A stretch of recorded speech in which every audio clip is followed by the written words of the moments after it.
Welcome to the Oral History Podcast, which features stories from the oral history website voicesofoklahoma.com, where Oklahomans have given generously of their time to tell their life story for present-day listeners and for the generations to come. Our entire collection is available at voicesofoklahoma.com. By subscribing to our podcast, you will be notified of new Oklahoma oral history podcasts. So now listen to another interesting storyteller from voicesofoklahoma.com. Both of our Dobie Langenkamp's grandfathers were Oklahoma pioneers in the 1920s in oil development. The younger Langenkamp worked as an oil field roustabout, a pump station operator, and a refinery laborer while he was attending school. After Stanford and Harvard Law School, Dobie practiced oil and gas law in Oklahoma and twice was appointed Deputy Assistant Secretary for Oil and Gas for the Department of Energy, where one of his responsibilities was to supervise the Naval Petroleum Reserve. After service in the government, he founded and ran his own small independent oil and gas exploration company for 15 years. Later, he was appointed Professor of Energy and Director of the National Energy Law and Policy Institute at Tulsa University Law School.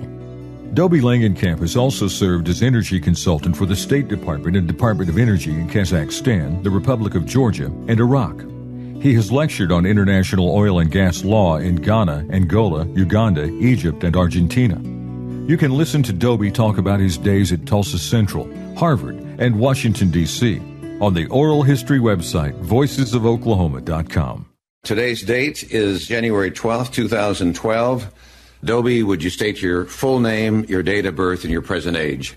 Robert Dobie Langenkamp, 75, born August 14, 1936. We are recording this in our recording studios here for voicesofoklahoma.com in Tulsa. Tell us where you were born.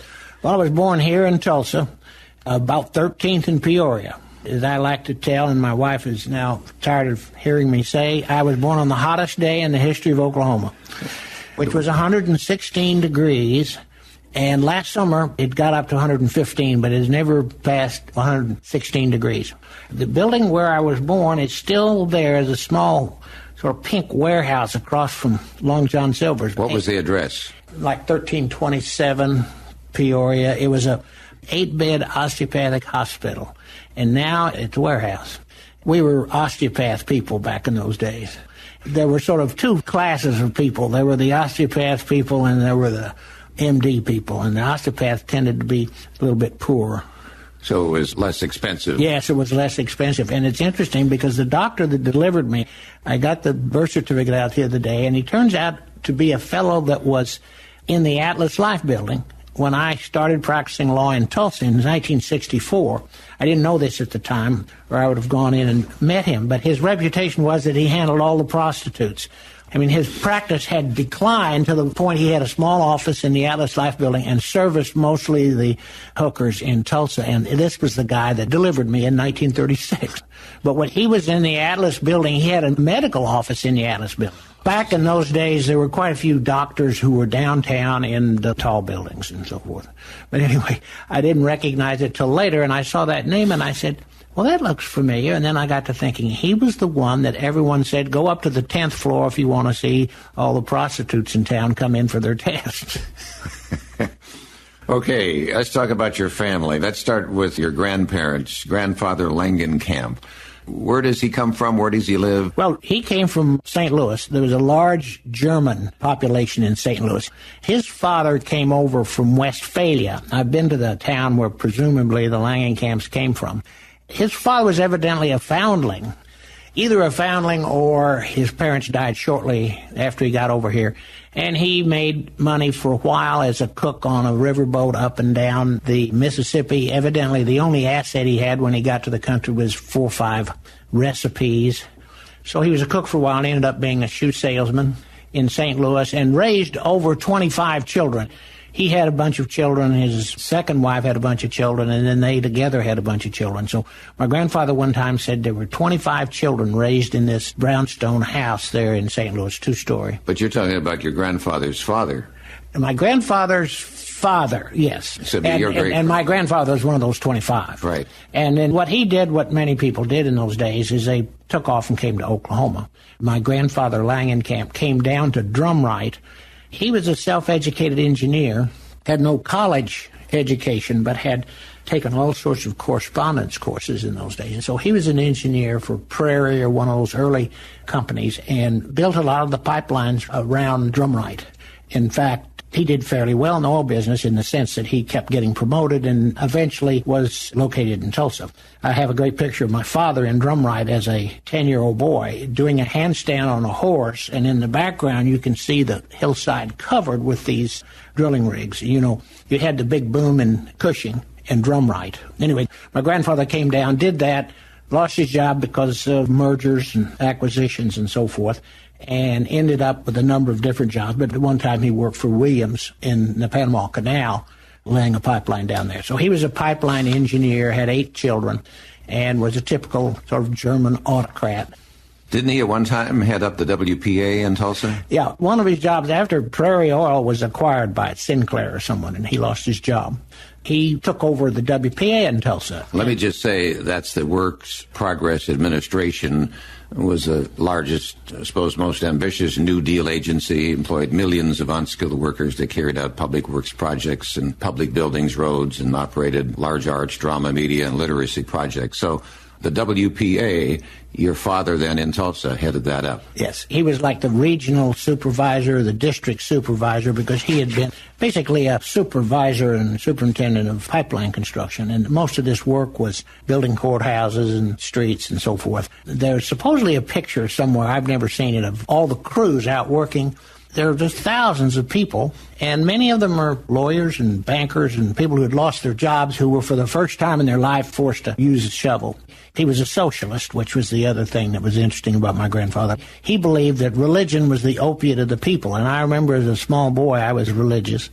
The other side of the family were Episcopalians, and I remember him pounding on the table and saying religion was the opiate of the people. That's Grandfather Langenkamp, but then your maternal grandfather, would that be Grandfather Dobie? Yes, his name was Leslie Dobie, and he was a Scot. All the Dobies had come down from Canada, where, as you know, many Scots immigrated. They came down into Wisconsin and were in the lumber business. His father was quite a plunger, and at one time was the partner of Weyerhaeuser, and later went bankrupt. And his son went to the University of Oregon out west because that was lumber country. And he worked in the summers as what they call a timber cruiser, which is a guy who would walk through the forest and estimate in his head how many board feet there were in this forest. Anyway, he eventually came back to Wisconsin and ran for the state legislature as one of La Follette's boys. La Follette, you know, the great progressive. And he got elected, and he was quite young. My mother, in fact, was born in Madison, or maybe Superior, which is the state capital. They had very progressive platform. I've seen some ads for his campaign. They believed in an 8-hour day. They believed in no child labor. You know, they had a bunch of wild ideas like that. He got beat in his first re-election bid by what they called in those days the stalwarts, and they were the conservatives, the anti-progressives. And so he packed up and came to Tulsa. He was in his early 20s then. He had a college degree, opened an office with his brother. They were independent producers until he died at age 36 and never was able to really make the big hit that would have meant considerable money. He, in fact, was drilling a well in Arkansas. These rigs were all built by hand for that well, by timbers. At any rate, he was drilling a well in Arkansas when he got cancer and died. That left my mother and her brother and sister with only one means of support, which was my grandmother, and she was sort of a woman of some prominence in Tulsa. What was her name? Her name was Claire Dobie.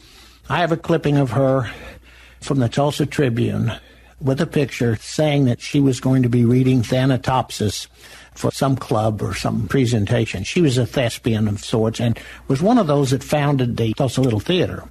And, of course, when my grandfather got cancer and died at age 36, she was left almost penniless or pretty close to penniless. And she spent the rest of her life teaching school out at Mingo. She was a little heavy horsepower for that little one-room country school. She was an educated woman. She decided to run for county superintendent of schools, and she had a stroke while she was making a speech and popped over dead.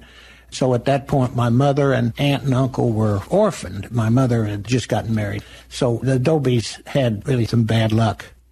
Your mother and her name? Her name was Mary Bell Dobie. She married my father, whose name was Robert Darwin Langenkamp. My grandfather Langenkamp named all of his boys after various liberal figures. One of my uncles was Eugene Debs Langenkamp, named after the socialist that got more votes in Oklahoma per capita than anywhere in the nation in like 1920. And actually went to jail. I think Eugene Debs was put in jail at one point in time. But he is sort of the patron saint of socialists in America. So the name trickled down to your family. Yeah, and another one was named Burbank. Burbank was a very famous person because he was an agronomist. And then my dad's name was Darwin. And, of course, in those days, being fond of Darwin or supporting Darwin was pretty much fighting words. Probably 80% of the American people were opposed to evolution in those days. And your father and mother met here? Actually, when my grandmother, Dobie, realized that she was a widow, she thought she had some funds because, you know, how oil business is. It's hard to say. And, of course, in those days, the price was going up and down. This is family lore and may not be true. But she was sold 5 acres by Cyrus Avery, the theory being that they were going to have a huge, wonderful development in North Tulsa. It was right exactly where the airport is now, between the airport and the park. So she bought this 5 acres and spent the first bit of money she had on a servant's quarters. The money dried up, and she and my mother and uncle and aunt lived the rest of the life in the servant's quarters. The subdivision never made. They never got a decent road. They never got any water. They were stuck out there on this 5 acres, and Cyrus Avery went on to other things. But this was supposed to be a great development, and they were the ones that bought the first lot. So they were trying to get water. The Langenkamps were nearby with sort of a semi-farm, and the only way they get water was from the Langenkamps. So my father, being a pretty handy guy, installed a gasoline engine pump and about a mile-long pipeline to pump water from the Langenkamps down to the Dobies. My mother met my father when he was connecting up that pipeline and setting that motor up. He was 15, she was 13, and they never, ever looked at another person for the rest of their lives. So they grew up geographically contiguous. So they were real, honest-to-God Tulsans. They got married in 35. Your father's profession, what did he do? My grandfather was one of these believed that college was really a waste, and that a real man went out and, you know, it was the German idea. Now, on the other side, they were Scots. Everybody had college degrees all the way back to Scotland. That was on the Dobie side. The Dobie side. We had a lot of ministers and teachers and this kind of thing. On the Langenkamp side, engineer types, and he always felt that college education was sort of frivolous. I mean, sort of almost effeminate. So what he did is he got my dad a job, and it was depression, and of course, it was hard to get a job. Dad had spent about a year at OSU, but he got my dad a job down in Seminole, which was the hot oil field at that time. And his job in Seminole was as a field mechanic. In those days, you'd use gas from your oil well to run a pump that would pump the oil. All through the oil field, you had these gas engines pumping along, and you had to keep them all going. He had 50 engines he had to have running 24/7. So he started off there. He eventually taught himself how to be a telegraph operator. Great story. My mother said to my father, you know, you've got to get out of the gang and all this work and do something upscale, high-tech. And the high-tech thing at that time was learn how to be a telegraph operator. They were living in a little oil field shack that the oil company he worked for Gulf would provide. And she would tap on the wall, and he would tap back, and she taught him how to be a telegraph operator. Well, he became a telegraph operator. He ended up moving up into the executive ranks, and he eventually ended up publishing and running the company magazine in Pittsburgh. Gulf had a very fine company magazine. This was back in the days when the oil companies were very flush, and they spent a lot of money on these company magazines. Gulf had one called the Orange Disc, which was sort of the class act of the oil company magazines. When Pittsburgh ran that, my father traveled all over the world taking pictures and writing stories, which was a dream for him because all the time he worked in the oil fields as a pipeliner, and he was also a line walker at one time. But all this time he was writing, and he thought of himself as a writer.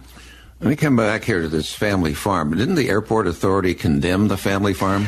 Yeah, the Dobie's place was on the side. The Langenkamp place, which was about a mile away, right directly in the path of where they wanted to build a new bomber plant. And in 1941, they elected to build this bomber plant. This was before Pearl Harbor, but Roosevelt knew what was happening. So they condemned the Langenkamp land. The story is my grandfather, who was down in the Panama Canal working for Williams, was not there. My grandmother was actually a step-grandmother who was sort of an old pioneer type who dipped snuff and could plumb and plow and the whole business. I mean, she was the real Mammy Yoakum type. Would hum these old Elizabethan tunes, and she had hands just like axes. But anyway, she was there on the place, and the bulldozers came out, and she got the shotgun out and ran the bulldozers off. So the story goes, she got in a car, she had an old pickup, and drove downtown and threatened to kill Remington Rogers. Remington Rogers, for people in my generation, was quite a name in Tulsa. Remington was the attorney for the airport authority for 40 years, and he was a very distinguished guy and had played a lot of role in Tulsa, and very distinguished-looking guy, too, as a matter of fact, and one of Tulsa's better lawyers. He had been in charge of the condemnation. Well, they condemned them and moved the Langenkamp place back about a mile. Then they came in later and took it a second time for the Air National Guard office out there. So when you're going on the runway, that northerly-most pink large building, which is, I think, airport hangar number 1 or American Airlines hangar number 1, is right over where the Langenkamp place was. And when I was a kid and the farm had been moved back, they were making night fighters, and you could hear them at night testing their machine guns and so forth. That was one of the first bomber plants in America. Bomber plants, what did they... One of the planes they made was a night bomber. It was a 2-engine A-1 or something of that sort. Now, they later made other planes, but in Tulsa parlance, it was called the bomber plant. 2 pieces of ground have been condemned. Did they ever receive anything, money or other land somewhere? I think my father got $40,000 the second time, which he then used to buy a similar 10 acres. He was one of these people who always had a horse, always had cows. He bought some land out towards Broken Arrow. Brothers and sisters? I had 2 sisters. One is still alive and is in Charlottesville, North Carolina. She's a writer. She's the kind that you give your PhD thesis to, and she cleans it up. And she also writes short stories. And her name? Her name is Susan Langenkamp. Actually, she's divorced, so her name would be Susan Langenkamp Stunda.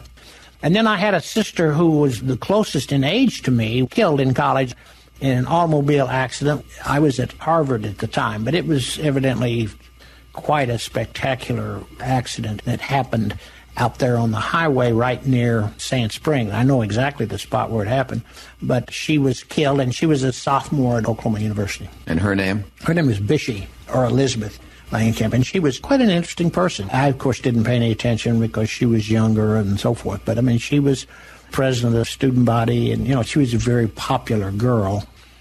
The first house you remember and where it was located? The first house was probably the company house down in Seminole.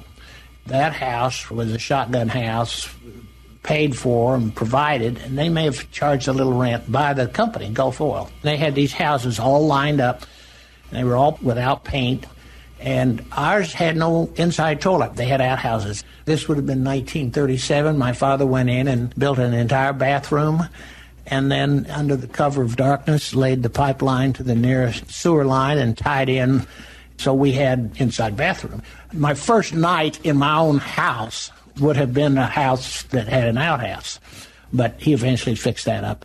We were in the oil camp. We were in the Gulf camp. Why did they call them shotgun houses? Well, because you could stand on one end and shoot a shotgun out the other.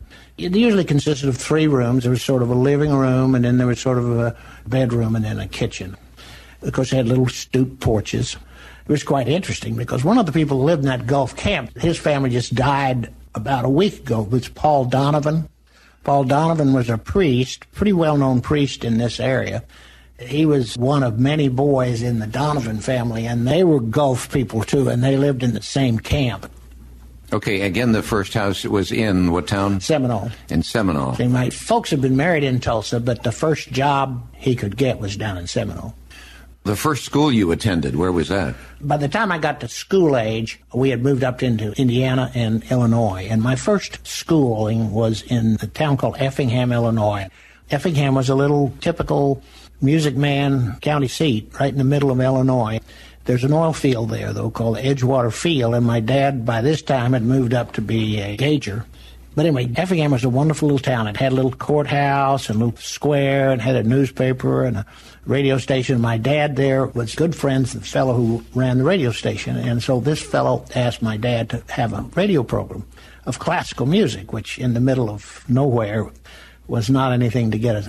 So my father had a classical music program for like 2 years and never one time got a single sponsor. But at the same time, he also wrote a column in the newspaper, which I have read, and it's still funny. We had sort of become bigger fish in a small puddle. My mother was the head of the Red Cross, head of the PTA. I played basketball because it was basketball country. How then do you get to Tulsa and when? So then my dad got a promotion from Effingham and goes back to Seminole. Some oil was being stolen from the Seminole field. And, you know, where you steal oil is between the time it's in the tanks and the time they come to pick it up. So Dad was brought down there, and his job was to sort of uncover and straighten out the field. And he did that for about 3 years, and then he got promoted to Tulsa. So I was now back at Tulsa where I'd been born. How old then were you when you came to Tulsa? So when I came back, I was a junior in high school. So I spent my first 8 years in Effingham, where they had the Effingham Flaming Hearts of the basketball, because it was the heart of the USA. And then I went down to Seminole, and I was there for 3.5 years. And then I came up to Tulsa, and I finished up my high school in Tulsa. All right. So you came as a junior. How old were you then when you came? 15 and a half. And what school did you be in? I went to Tulsa Central. My mother was from the Dobie side of the family, and education was pretty important to her. You had to really be sort of dense not to know that Central was a place to send your kid to high school. Yeah. And we rented a house at 16th and St. Louis. We never actually owned a house from the time I was born until I went away to law school. It was always rental. But anyway, we rented a house, and I went to Central. That would have been what year? That would have been 1952. That you started at Central? Yeah. As a junior. Tulsa Central, this was a great time for that school when you came on. Probably one of the finest schools in America, and probably as fine as it ever had been. Now, when my folks went there, both my mother and father graduated. My father, in fact, was in the class that Henry Zarrow was in. And in those days, they had a little blurb under each picture. And my father was always embarrassed because he was a naturalist, and one of the things he could do is he could imitate bird calls, and under his picture it said, he models his whistling after the sounds of the birds, and he was so embarrassed by that sort of wimpy description. And I looked up in an old yearbook what Henry Zarrow's was, and it was he paddles his own canoe. But anyway, so I went back to Central. They had 3 grades, sophomore, junior, senior. They had about 1,000 people per grade, slightly over 1,000 people, so like 3,300 or so at Central. Some of the teachers' names that you would remember there? Well, I had the famous Isabel Ronan. She was legendary at that time. She had been Tony Randall's speech coach. All the great Hollywood people that had come through Tulsa, I mean, not a lot of them, but Jennifer Jones, Tony Randall, those people had all come through Central. And Isabel Ronan was almost nationally known. And then there was another woman there who also taught English and speech, whose name was Lulu Beckington. And you talk to any of the old radio people. You know, in those days, we had a close relationship with KVOO, and the speech students of Isabel Ronan and Lulu Beckington took over KVOO for a 24-hour period. And I was a speech student. I mean, I was in one of their classes, and I got the chance to announce the Johnny Lee Wills show at the Caines Academy one afternoon. And then they had a coach that was legendary at that time. His name was Lance, L-A-N-T-Z. He was a track coach. You were attracted to performing, to debating maybe, to speaking. Was that at the early stages? When I had been down in Seminole, I had been on a debate team. Seminole had very good debate teams. And when I was a sophomore, I nominally won the state championship because we had 4 teams, and the 4 teams got to the quarterfinals, and therefore we didn't have to debate each other. So I was nominally the state champion debater. The reality was the seniors were better. So that sort of ended the debate because Tulsa didn't have it. So when I came up to Tulsa, I did some public speaking. I entered the I Speak for Democracy contest, and I won the state contest there and got a free television and a trip. But the thing I was most involved in, and psychologically most involved, was basketball. And I was always a fair basketball player, and I had played in Seminole. And when I came up here, I played for Coach Ehlers, who was the coach at Tulsa Central right before the famous OSU coach Sutton. If I had stayed at Tulsa Central for another year, I would have had Sutton's first year as a coach. But Ehlers was a sort of old-fashioned OSU coach. He believed in shooting two-handed set shots, and he believed in shooting your free throws underhanded and all this old stuff. We had some very good basketball players. In fact, the class ahead of me, Billy Tubbs, who became a famous coach, Billy was our star guard, and he never shot a two-handed shot in his life. I mean, he was one of the first people to really capitalize on the jump shot, and he was fantastic at that. So I got a chance to sit on the bench behind Billy Tubbs. So you were a guard yourself? Yeah, I played a guard. And in my senior year, we started off, we had a zone defense. You have a 1-2-2 zone, which means the guy out front is the one that gets all the fast breaks. So I had a pretty good scoring average the first 4 or 5 games, 6 games. And then we shifted to man-to-man, and my average dropped way back. But I ended up being selected second team All-City. And I always sort of wondered how good I was. And one of the guys that was a year behind me, who was about what I was in, went to Harvard. He made the Harvard freshman team but couldn't make the varsity, which I figured that would have happened to me if I'd gone to Harvard instead of Stanford. I would have gone up there and I probably wouldn't have been able to make it. I just wasn't that good. Any other student names, maybe they're not famous, but they were friends of yours that you remembered at Central? We had one that was quite well known, a fellow named French Anderson.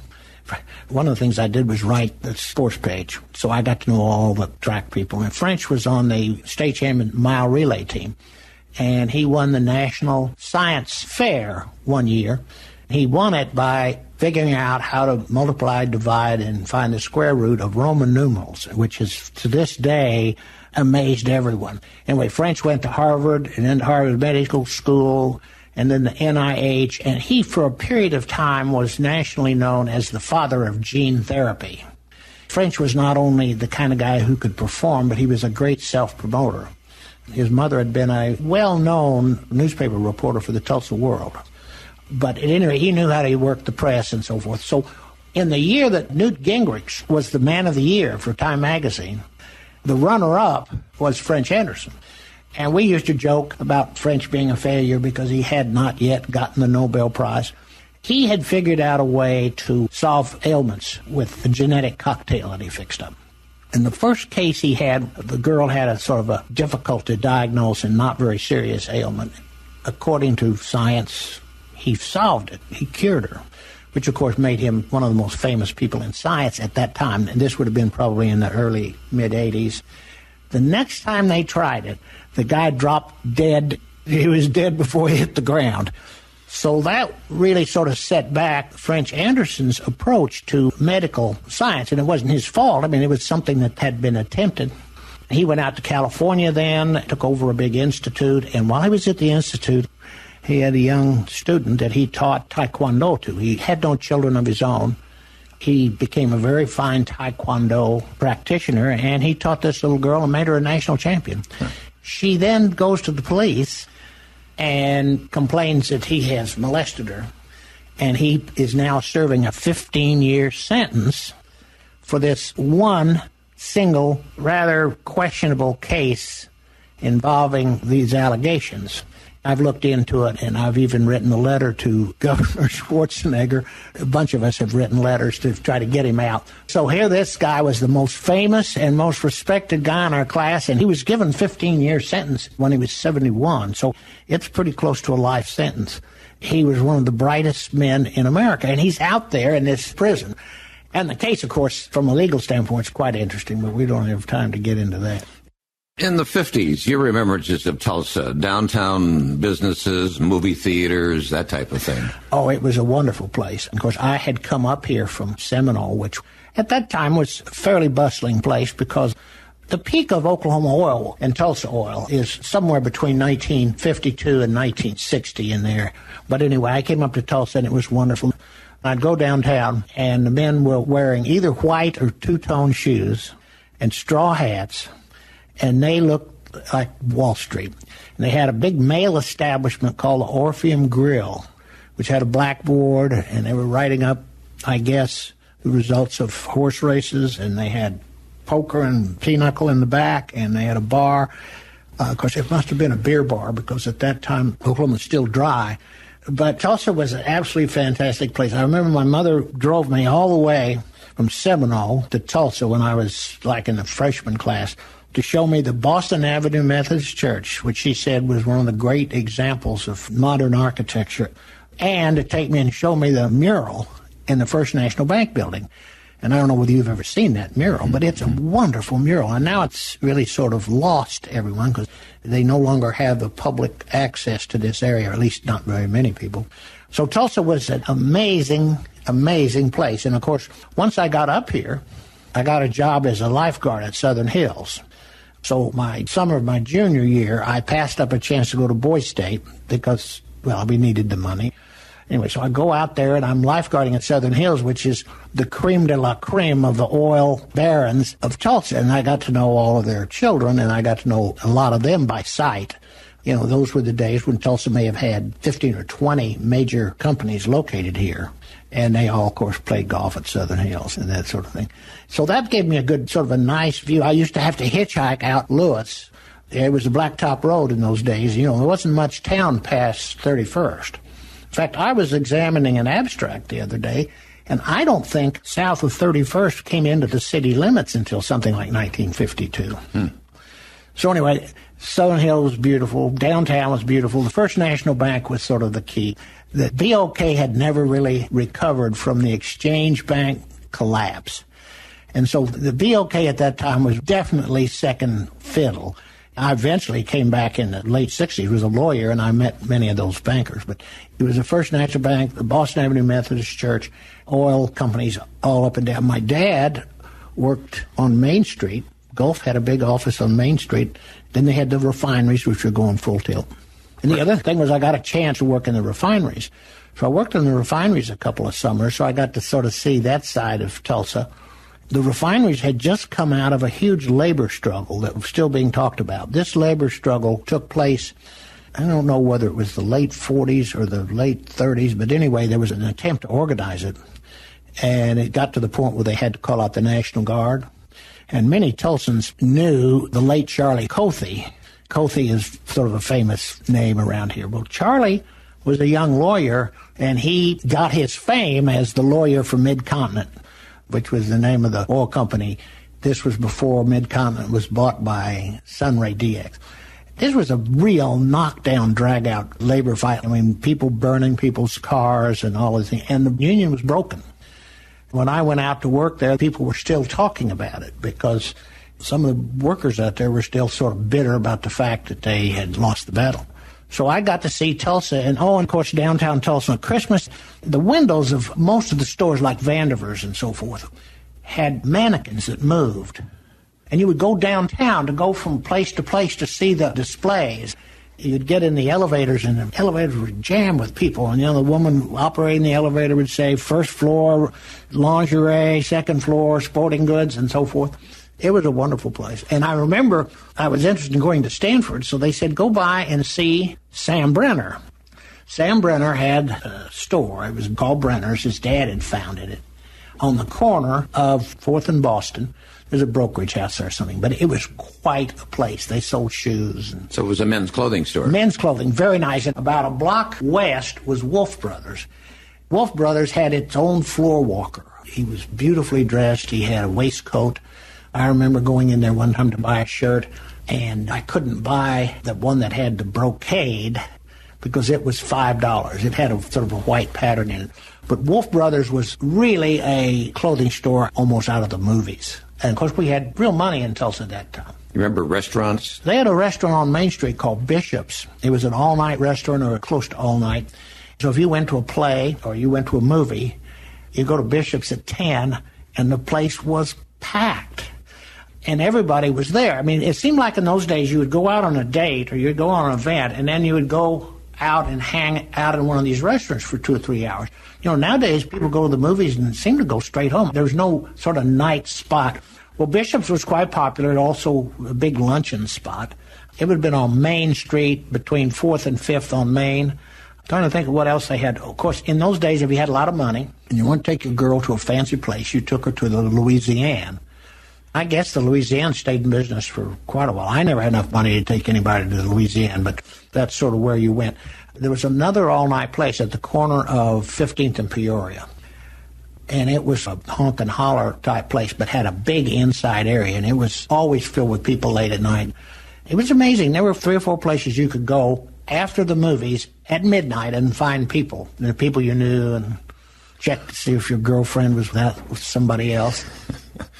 Is it true that downtown during the day for shopping, everybody, particularly the ladies, would get all dressed up and they'd have their hats and, and their gloves on, and it was really a big thing to dress up to go downtown? I can't remember seeing a man on the street in Tulsa that didn't have a hat on, now that I think about it. And, of course, most of these bankers and oil company people, you know, I have a picture of my grandfather of his farm. They have their 2 horses there, and 2 of my uncles are on these horses. Everybody's sitting there, and my grandfather is wearing a straw hat, a man's hat, snap brim hat, white shirt and tie, and my father is wearing a tie. Yeah, of course, they dressed a lot more formally then, but people really did get dressed up. I remember, of course, when the airlines first came along, people go out to the airlines and they dressed up. To fly. Yeah. Blacks in the 50s, were you aware of them at all? I mean, they were in the Greenwood area, and they weren't welcome in the downtown area. Did you ever see that? That's a good question. Only time I ever saw blacks was when I was working at Southern Hills, and they would hire the creme de la creme out of Booker T. Washington, which was all-black school, to be the waiters around the pool. So I got to know those guys. Most of them were going away to college, to all-black schools, quite good students and so forth. So I got to know that group, and there were these black bars on North Greenwood. We had one called the Rose Room, and if you were a real swinger, you would go to the Rose Room on Saturday night, which was probably 75% black, and things were wild and woolly in the Rose Room. And the other thing we did is we had high school fraternities, and I was in one. We would have entertainment, and one of the entertainments was someone would go to North Tulsa. There were these pianists who would come and play semi-off-color songs in rinky-dink jazz things, sort of like Fats Waller type stuff, and you could rent someone to play the piano at one of your parties. We would periodically hire a pianist to come and play it, usually an older, heavy-set woman who could play these songs and tinkle the ivories, and the lyrics were always sort of semi-risque. That was one exposure. And then these bars in North Tulsa that the older guys and the bolder guys would go to was one exposure. Other than that, you never saw them downtown. You just did not see any black people. I remember one time when I was playing basketball for Coach Ellers, he said, well, we're going to scrimmage today. We're going to scrimmage the boys from Booker T. Washington. Here were these black guys that we'd never seen before, and we scrimmaged them. My recollection, interestingly enough, was that they weren't particularly competent. It probably was that we had a short scrimmage and they were badly coached, I suspect. But at any rate, I do remember one small scrimmage. We didn't think anything of it, but I played probably 50 ball games for Tulsa Central, and I never saw a single black person on any of the opposing teams, and because they were segregated everywhere. And, of course, that decision came down in 54, so the first real integration occurred in Tulsa the year after I went away to college. So I never did get to see it. The decision to integrate, right. That was the Brown versus Board of Education. Of course, no one talked much about the race riot, except in low tones. But Tulsa had always had a pretty distinguished black community. Now, it was not as distinguished after the burnout, but it still was a distinguished community. And they had movie houses and they had businesses, and there really was a black part of town, and twain did not meet. But there wasn't much tension because the lines had been drawn, and I suspect that that race riot had left the black community intimidated to a certain extent. I can't remember one single incident where somebody was either arrested or charged with anything. There was no talk about any kind of lynchings or anything like that. Now, when I was down in Seminole, and I was down there for 3 years, that was a small town, about 10,000 people. They also had a black area. They had their own black school. And the only time I ever saw a black person in Seminole was one time the baseball team I was playing with played a black team. But in downtown Tulsa, their money wasn't accepted when they'd come into these major department stores. They'd say no to them. Well, I assume that's the case, but it was an assumption that you would never see a black person and that they wouldn't be served at lunch counters and so forth. Right. And, of course, in those days, lunch counters were a very big deal. They're not much now. In fact, people really don't know what you're talking about. But Woolworths and these places had big lunch counters, maybe 25 or 30 seats long. You sit on stools right up to the counter. And the people waiting were always dressed up. There were more uniforms worn in those days. I mean, the car hops would wear fancy uniforms. In Tulsa Central, you graduated in 1954. That's true. And so 1,000 people in that class. You excelled in sports. Did you write for the high school paper? Yeah, I did. And were you active in speech? Yeah. So you had all those three things going for you? Yeah. So you graduate in 54. Then what happens to you? Well, I applied to all the best schools, and I had good luck and got into everywhere I applied. I'd always sort of had a desire to go to the Harvard Law School, so I turned down a chance to go to Harvard and went to Stanford. I've looked back on it. You know, I was not that much of an athlete. I mean, like I say, second team All-City, 6-point average. But I was the number one tennis player, and I had won the 18 and under tournament that summer. But once again, that wasn't enough to even be asked by any major university. So I was really not a major athlete. And my newspaper writing was just like a lot of people did. So what I finally figured out, in those days, the attempt by the major universities to get students from the Midwest who were not from prep schools and who were pretty good students, it was sort of affirmative action before the blacks came along. My friend French Anderson and another friend of mine by the name of Arch Edwards and one other friend by the name of Bob Coryell and I, between us, we got 16 major college scholarships. I got scholarships to Harvard, Princeton, Yale, and Stanford, full ride, room, board, and tuition, and travel. One of my good friends at Stanford always sort of resented my scholarships because his dad was paying for him. And in my third year out at Stanford, I had a car. But I think those schools in those days were looking for kids from the Midwest whose family couldn't afford the school and who were, quote, well-rounded. And I fit that bill. But were you a 3.89, 4.0 student? Yeah, I had 1B in high school. But I was always big on the A-minuses. The smartest person in our school was Peggy Arducer. Her name's Peggy Gates, and she was the smartest person. She was a valedictorian. I was 5 or 6 back, but we had a lot of really smart kids. All right, but your academic work attracted Stanford, and so and all these other schools, so you were a good student. I was a good student. Here's a name we haven't talked about, Gene Cumby. Oh, Birdlegs Cumby. I wrote on the sports page, and one of the things I like to do is give all these characters nicknames. Sometimes the team had already given them nicknames, but sometimes they hadn't. I just gave them. Anyway, his name was Birdlegs Cumby, and he was really a talented runner. In those days, people didn't run long distances. I mean, 3 miles was really considered huge. But anyway, he was a 2-miler and a miler and all this kind of business, and he went to jail for murdering somebody and shooting someone at a filling station. And they let him out of jail. He came back to Tulsa. I knew him well enough. I mean, I sort of knew him. He came up to me one time and thanked me for writing a story about him, and where I used his nickname. He liked that. Writing for which? It was the Tulsa Central sports page. Tulsa Central had its own newspaper, its own printing shop, and put out a weekly paper that was 6 pages. So was he a student? He was a student at Central. He was in our year, and he came up and thanked me for that nice article. But then they let him out of jail as a trustee. His record had been good, and he came back to Tulsa and killed 2 people. he was a bad apple. Now, we had some other bad apples. One, a friend of mine who was a basketball player until he got in trouble. He went to jail and was just on his way, I think, to being a real hardened criminal.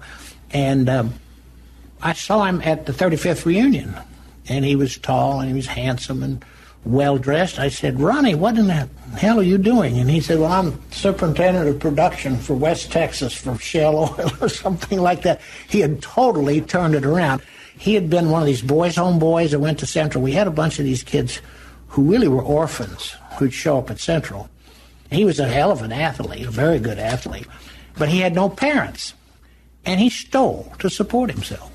The thing he really liked to do was to go into a restaurant, have a huge meal, get up from the table, and run out through the kitchen. That was his Saturday night. Your experience at Stanford is a good one, I would imagine. And then you go on to Harvard Law School. Yeah, it was quite a shock. We had a number of people from Tulsa Central going to Ivy League schools and good schools. We had maybe 3 or 4 a year going to Stanford. My year, we had 7 kids from my class go to Princeton. We had 4 go to Harvard. So Tulsa Central was really, I mean, if you could get really good grades and get a recommendation to come out of Central, your chance of getting in anywhere in the country was first rate. So Stanford was quite a shock. You know, I'd never been west of Oklahoma City, and see those palm trees and the ocean and the beaches. California was really overwhelming. And the weather, of course, was wonderful, and everything was wonderful. So it was a good experience. You remember presidents that you either heard on the radio or you saw in person? Eisenhower was the president during my Stanford years, and of course, it was sort of popular to sort of make fun of Ike. By this time, Ike had had the stroke, and he couldn't speak very clearly. And, you know, recently he's been resurrected and now is considered by many to be one of the greater presidents we've had. But at that time, he operated behind the scenes, and he wasn't an orator, but he was sort of considered a little bit stodgy. So you had Eisenhower, and you had Truman, of course. I remember being sort of a liberal student. We all supported the health care program that Truman had, which was labeled socialized medicine and never got out of the blocks. So I do remember Truman quite well, but he was out by the time I went to Stanford. And then when I was in law school, of course, Jack Kennedy came on the scene. That was, you know, a matter of great excitement for everybody.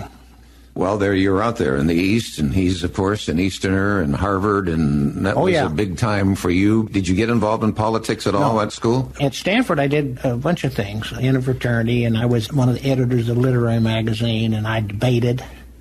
But when I went back to Harvard, I pretty much limited to just studying. It was so hard work. But actually, I was in Harvard, the vice president of a group called the Harvard Voluntary Defenders, which had been set up by Sam Dash. And Sam Dash is sort of a famous name in the law. Basically, our job was to provide free defense to criminal defendants. And Massachusetts passed a separate law that allowed Harvard to represent defendants in court at the preliminary hearing level. So we had a steady stream of criminal cases, and I ran the operations for that group. But politics was all around us. Mike Dukakis was the class ahead of us. And Mike Dukakis, I didn't know him, but he was one of these guys that he was from Massachusetts. He was in Massachusetts politics, been pretty active while he was in law school. The nexus between Harvard and Washington is very close. Tax professor went down and became the assistant secretary of treasury for tax. Archibald Cox, who taught agency, went down and became, I guess, attorney general. When Kennedy was elected, there must have been 20 or 30 people from Harvard who went down there in sort of the first big wave. And, of course, I was just getting out of Harvard, so I went down to Washington, too, like everybody else. Later. So then you graduate from law school. Then your first job, what is it? Actually, my first job was with a K Street lobbying firm. At that time, the lobbying and non-lobbying firms weren't labeled that way, but a large part of their business was legislative work. You know, you would analyze bills and so forth. And it was on K Street. K Street has been very famous for being the location of all the money-grubbing lobbyists and so forth. Well, my first address was 1410 K Street or something like that. And it was a very small firm of about 6 or 8 people. Stedman, Collier, and Shannon in Washington, D.C. Yeah, they were all people who were well connected on the Hill. Collier and Shannon had both been general counsels or chief aides on the Hill. So what I got into was, as the youngest lawyer in the firm, they'd give me all the real law cases that come in. I mean, periodically there'd be somebody walk in with some real law case. But we represented trade associations, like the steel people. The steel people were being clobbered by the Belgians and the Europeans who had just gotten their steel plants up and running. And this was the beginning of globalization. And then we represented the shoe manufacturing association, and they were being clobbered by the Italians and the people in Asia. What was happening is the great manufacturing companies in America were being destroyed right before our very eyes. I got to Washington in '62 because I went in the Army right after law school for 6 months as a military policeman. So I got to Washington in '62.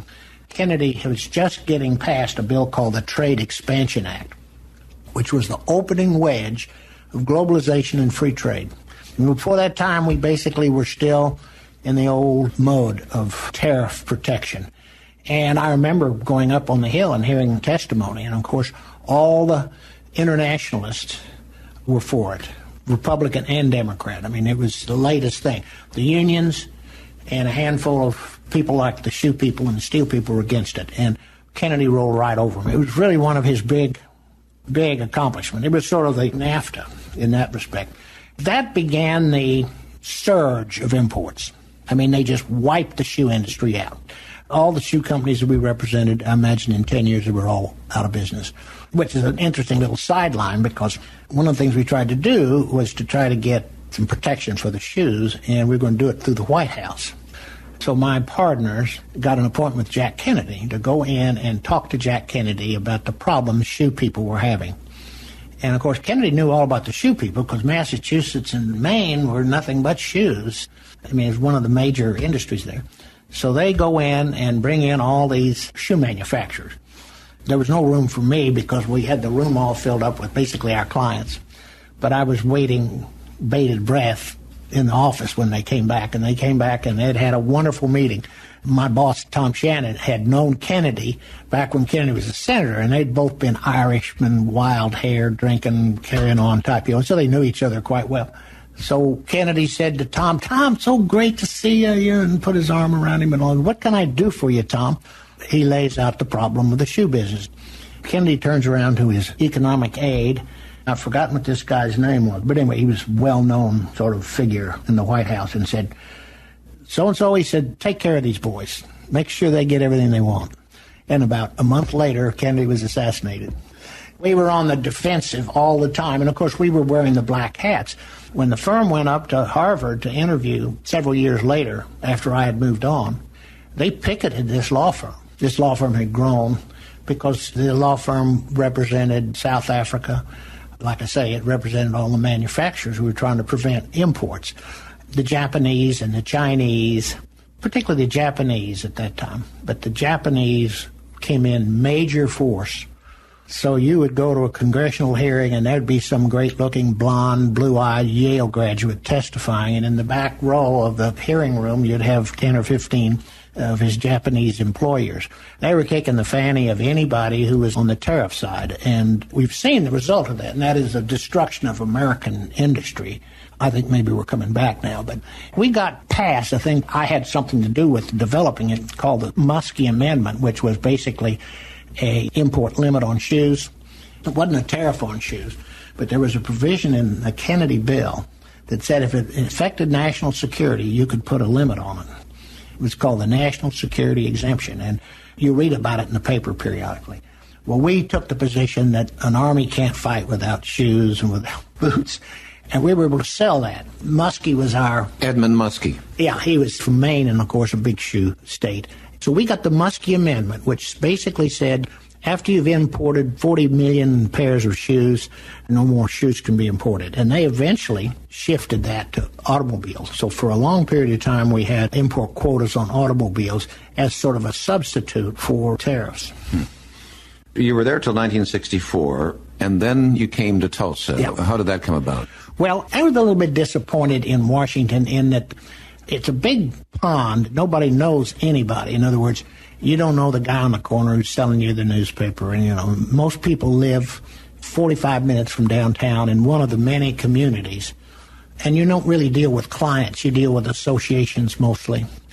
So I thought I'd try some real law. And, of course, there's a big difference between practicing when you have a real person or a real corporation as a client as opposed to, let's say, the National Hairdressers and Cosmetologists Association. Washington was fun, and I was doing well and so forth. I just figured, well, let's go to Oklahoma and try it out. I may have had in the back of my mind the idea maybe of some politics. But anyway, I got married in Washington to a Washington girl. And her name? Her name was Mary Alice Myers. She was a graduate of Georgetown and Penn State and an artist, pretty good artist. I remember in order to drive out here, I needed $300. I went to the bank to borrow $300. And the guy says, well, what's the collateral? I said, well, there's no collateral. You're just going to have to give it to me. And I remember him giving me this $300. I got that $300, and we drove out, and it turned out right in the middle of the race problems. Because we went through Mississippi, and on one occasion, a car came along at night and tried to run us off the road, and on a couple of occasions, we saw flaming bonfires out in the countryside. And on another occasion, we were refused service in a little Mississippi restaurant. I was wearing a cord coat, and I had a Corvair with a Washington license plate, and we were as Georgetown looking as you could possibly be. In retrospect, it probably was sort of dangerous. This was right around the time that those murders and disappearances occurred. But we drove up and got into Tulsa in like February. Well, within 3 months of the time Kennedy was killed, I was in Tulsa. And that was a big watershed moment in Washington. So then I started pounding the pavement looking for a job. But I had a couple of experiences in Washington that were worth noting. I had gotten a commission as an officer in the District of Columbia National Guard, which was a military police unit. That was 2 years of Saturday mornings at 4 o'clock, a terrible price to pay. Anyway, I got my commission, which I wanted to have. And we got nationalized for weekends. One of the time we were nationalized was the Kennedy funeral. I had my own driver and car, and I actually drove in the front of the White House with my car driver and radio operator, and was right there when they brought the horse out with the boots in backwards.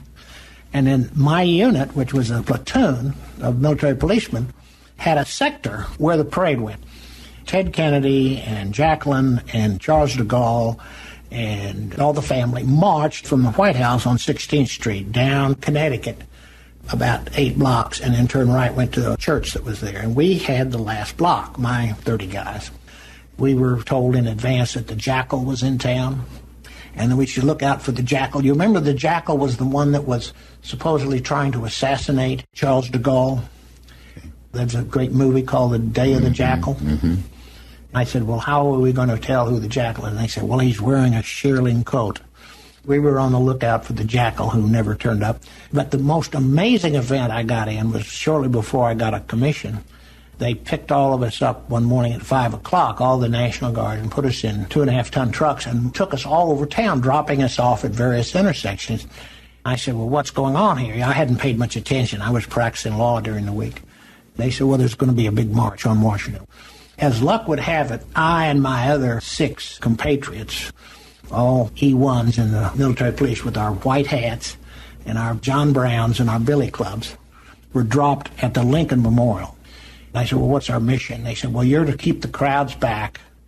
We put out a little picket fence, one of those little snow fences. We were behind it, and it was like 6:30 in the morning, and there wasn't a soul there, not a soul. By 7, they were beginning to build a scaffold. By 9, the scaffold was finished, and by that time the people came in, and that afternoon you had 500,000 people. You know, you've seen these pictures of all the people stretching from the Lincoln Memorial all the way to the Washington Memorial around the reflecting pool. Well, the 6 guys to hold back that crowd were the 6 members of the 281st Military Police Battalion. Of course, we just stood there. It was quite interesting because there was a lot of people fainting. It was a hot day, and when they were hemmed in, they couldn't get any water, and we had a lot of heat prostration. But other than that, everyone was very well behaved. And that was the event of the Martin Luther King March on Washington. Right. He had made the I Have a Dream speech the night before at a church, but he got up and spoke. Peter, Paul, and Mary got up and sang. And, you know, it was the whole 9 yards. And then you heard him speak there. Yeah, I heard all of them speak, and they were amazing. A lot of political figures came. What drove you to the military service? We had troops in Cambodia. Southeast Asia was just sort of a small blip. Kennedy began to get us into Vietnam. We didn't need many troops. But we had a law passed. Every one of my fellow college students had to serve. You would get a 2S exemption when you went away to college. If you didn't go to college, you'd go in the draft pool. You got that 2S exemption, and I had it for 7 years. The draft boards were just waiting for you. You had 30 days when you got out of law school to sign up for something. This would have been in the year This would have been the year 1961. I graduated from law school. So each one of us, we'd sit around and have coffee and say, what are you going to do? You had these options. 6-month Marine program, you got out, you had no commission. This is what Bobby Lorton did. Or you could join the Marines, try to get into OCS, but that meant 3 or 4 years. Or you can go overseas with JAG, that was 3 or 4 years. So what I did was I joined the District of Columbia National Guard and went away for 6 months, came back and went to an officer candidate school on weekend. So what you do is when you see a man walking around on the street who is 72 years old or older, he had a military obligation that could not be avoided, and so virtually all of us went. I mean, it's almost impossible to find anybody in my generation that didn't serve in one form or the other. Let's jump into the 70s, because this is where we pick you up with President Jimmy Carter. How did you connect with him? Did you support him from the get-go? How did you get involved with Carter? I was active in politics here, precinct chairman, and at one time I was the chairman of the district Democratic Party. You know, I was sort of active. In those days, if you gave $1,000 to a presidential candidate, you almost got him over to your house. I remember almost a one-on-one meeting with Mondale, and I was one of a handful of people who gave him $1,000. But anyway, when the Jimmy Carter came thing, I went out to Oral Roberts to hear Jimmy Carter speak.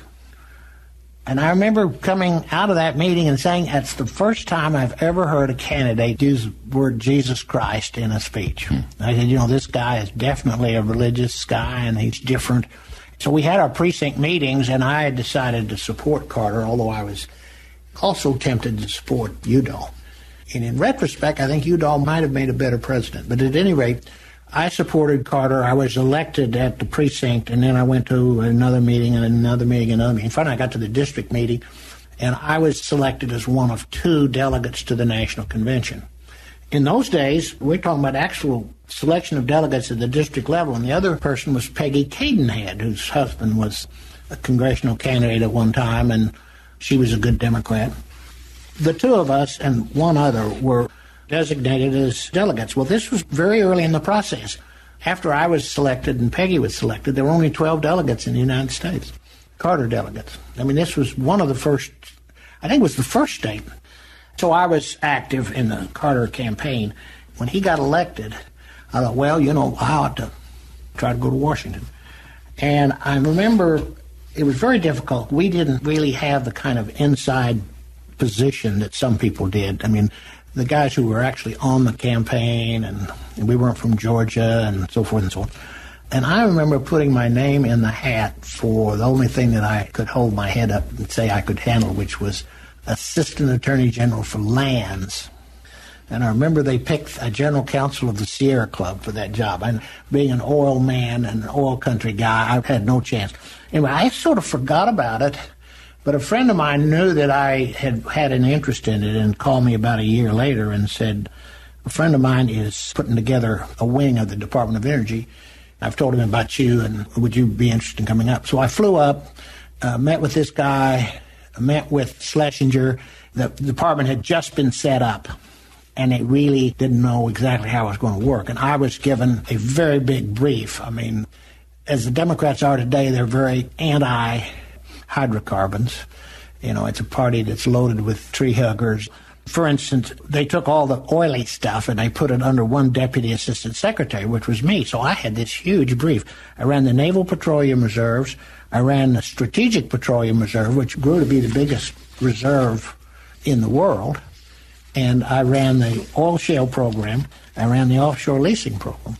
And I ran the oil and gas program. I mean, I had this huge thing. I had a $4 billion budget. But I was really sort of peripheral in the department because they were so interested in things like wind and solar and conservation and so forth. I was just sort of the dirty guy that was... But anyway, I enjoyed the time up there, and I spent about 3 years up there. So that was in 1977 That would have been 81? 77 to 81. Mm-hmm. Interesting little sidelight I tell people who are in Washington. When your president gets beat and you're a political appointee, the thing to do is to call your real estate dealer immediately, sell your house, and be prepared to move out, because you never make the transition. What I did was, I thought, well, I'll just stay here until they fire me. So they let me go. And, of course, I didn't have any other alternatives. I had no job. In 76, Jimmy Carter had been elected, and you went to work for him in 77. Yeah. I'd quit my law firm. I'd sold my house.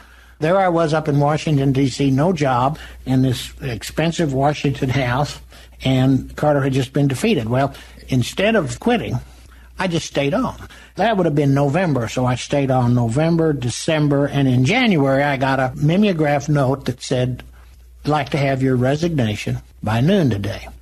We should point out that Ronald Reagan then defeated Jimmy Carter in 1980. So I was there till the inauguration, January 20th, 81. But anyway, I always sort of wondered, when they fire the officers, how do they do it? Well, they send you a little piece of paper. No one calls you in. They send you a little piece of paper that says, "Please have your resignation on somebody's desk by noon today." So at that point, I was out of a job. I had this big Washington house. Did you have any children by that time? Oh, yeah, I had 4.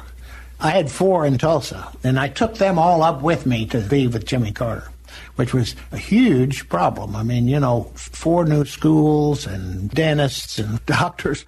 But anyway, so then I turned around and came back to Tulsa. Now, some guys stayed there, but I couldn't see a path, so I came back to Tulsa. What was your impression of the Carter administration, of him personally? Did you have face-to-face time with him at all? No, not much. I mean, I've met him a couple of times, and I gave speeches in the White House and so forth. But as far as face time, where I was is my level wasn't very high. On the organizational chart, you have a secretary, and then you have a deputy secretary, and then you have a whole raft of assistant secretaries. And they're sort of like the generals. And then under the assistant secretaries, you have deputy assistant secretaries, and that's what I was. A deputy assistant secretary in the right position is a wonderful job. A famous nuclear engineer, Rickover, was a deputy assistant secretary. Normally, if you see a deputy assistant secretary on television, he really knows what he's talking about, because the permanent staff reports to the deputy assistant secretary. By the time it gets to the assistant secretary, it's gone through one level of filter. By the time it gets to the secretary, it's gone through about 3 levels of filter. So the secretaries are always talking in generalities and generally don't really know what's happening. The deputies really know exactly what's happening. For instance, I was running the Strategic Petroleum Reserve, and I literally flew by helicopter around to all the sites. I literally went out to Elk Hills and talked to the guys producing the oil and looked at the wells and all this kind of business. I went out to Colorado and looked at the oil shale sites. So I had a wonderful job, except that you're not well known outside the department, because generally it's the assistant secretaries who make it the press releases and so forth. What kind of money were you paid for that job? $58,000. Was that considered? It's interesting, because I went back again for the Clinton administration, and they had doubled it to $126,000. Well, it was a lot less than I was making in Tulsa, but it was not less than most people were making. During that period of time, law business for our firm and for me was relatively lucrative. So it was a big cut in pay. So why did you do this? Why did you continue on? And life's too short not to take an opportunity. And, of course, the point is that opportunity does not knock. Now, a lot of my friends have been bitten by this. When it's time that you want to go to Washington or you want to do something new, nobody's asking. I noticed this with teaching. All my older lawyer friends say, "I'd like to teach." Well, you have to pay your dues. You have to get started early. I mean, you just don't reach fruition, and you just don't go to Washington when you want to. And this was a chance to go to Washington. I thought probably the only one I ever had, and it was. It was a good experience. You enjoyed it? Yeah, What was a highlight or two from your experience there? Well, first of all, the department had just been set up, and we had probably the hottest name in America as our secretary, Schlesinger. Arthur Schlesinger. Yeah, he'd been Secretary of Defense, and he had been head of the OMB, and he'd also been head of the CIA. I mean, he was a tremendously powerful man, and he and I hit it off pretty well. because he was a realist and a hard-nosed guy, and he was not a moose and goose kind of guy, whereas we had a lot of people in the department who were. One of the more difficult things I ever had was we had a blowout in the Strategic Petroleum Reserve down in Louisiana. Those salt caverns filled with oil are under quite a bit of pressure, and when you change the tubing, they can blow out and catch fire. One did, blew out, caught fire, killed 2 men, big congressional hearing, and of course they blamed us for it. And I remember going into Schlesinger's office, and some of what I would consider by adversaries in the bureaucracy, you always have adversaries, had controlled who was going to be the number one investigator on this disaster. And this disaster was of huge national and international prominence, because what you had was 50,000 barrels burned up, turned into a gigantic Roman candle with smoke you could see forever, and we had 2 deaths. So we got this report. What had happened is a subcontractor had hired a subcontractor called Baker, which is famous packer company, and the guy who did the packer, who was sleeping in his car while it was going on, had miscalculated the pressure on this packer. And you know, a packer is a rubber thing that sticks in it's supposed to hold so many pounds pressure. Well, anyway, he miscalculated, and the packer blew out like a cork out of a bottle, and the oil came in, the gas came out and caught fire. There was no real government flaw. Well, anyway, the report roasted all of us. I remember going into Schlesinger's office. I had him this report, and he looked at this report, and he was one of these kind of guys who looked like he was always just about ready to have some kind of a blow-up. He took this piece of paper I gave him, and he threw it across the room. And he said, "We had 1 disaster, now we have 2. But anyway, it was fun. I got to go to the White House and make speeches, and I got to go to the National Security Council and meet, for an Okie who is in government is a constant titillation. And of course, I learned a lot, and it was really sort of a shame to go up there so ignorant about the way Washington worked. And of course, Carter himself was sort of ignorant. He got smarter and smarter, and he would have been a wonderful president the second term, but by that time he had burned his bridges. Carter came up there being really green, and he did a lot of stupid things. What about the bureaucrats at work Washington? That's their life calling, and they're there forever and ever. Are they talented people? Are you impressed by them? Yeah, I'm very impressed. In the Department of Energy, we got the cream of the cream because a brand new department, huge budget. It was the energy crisis, and there were lines of cars. Many of the people we got were people from other departments who had to fight and scrap to get put into energy. Now, I went back 20 years later, and the same people were there, and it was sort of stodgy and less impressive. But the best people in Washington work harder than anyone I've ever met in the private sector. Anybody. I mean, if you look at the White House or the Executive Office building lights at night and early morning and weekend, you see those lights burning, those are people working. I mean, it is not at all unusual to have Saturday meetings, Sunday meetings, work till midnight. The superstars, they actually use that phrase, are usually people who are GS 14s and up, GS 15s. The GS 15 is paid the same that a deputy assistant secretary is paid. But these guys work incredibly hard, and they have degrees, and they're smart. This idea of a bunch of sleepy bureaucrats is really not true at all. And the other thing is it's very honest. We were trying to settle a case with DuPont, and I went up to Michigan, and they took us all out to the country club for lunch, and I had a club sandwich. We went back to our negotiations. When I got back home, there was a $17 check on my desk to send to DuPont. We never had a lunch that we didn't pay for. If I had a guy from Tulsa who was a friend of mine come up and take me to lunch, I didn't go through this, but I had one rule, and that is I never had a lunch, never had anything where we didn't compensate them. Now, the Hill was a completely different thing. I mean, the Hill was like a brothel up there. I mean, it was so disappointing to see how the Hill operated. I mean, they had no supervision. They took whatever they could get. I one time flew out to California for a testimony. We'd had an oil spill. So we go out there and we take Air Force Two. The Department of Energy had to pay somebody for Air Force Two. I had a $35 per diem in San Francisco. Maybe it was $45. And the Congress guys had no per diem.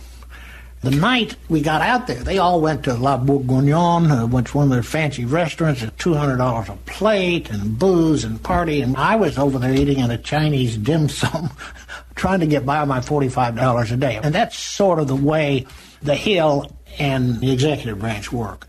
The Hill is an undisciplined, wild west. We're talking about our senators and our representatives when you say that.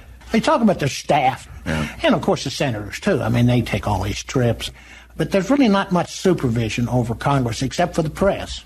Yeah. And if the press doesn't blow the whistle, whereas in the Department of Energy, if you did anything controversial, we had an inspector general who would come in and blow the whistle on you. So there's no inspector general for the Hill. Most of those guys are honest enough, but look at Tom DeLay, those trips overseas. Well, he's paying a price for that. He faces a 3-year prison sentence right now. But the bureaucrats, as you say, work so hard. Not major pay, I suppose. Why do they do that? Couldn't they? Well, it's like many of these people, and of course I'm talking about maybe the highlight of American bureaucracy, because we had a new department. It was messianic. A lot of it is personal ambition, because you can't get promoted and better jobs unless you have a good reputation. And you get a guy like Henry Kissinger, Simon, and all these guys. They were famous for what they call torquing their staff.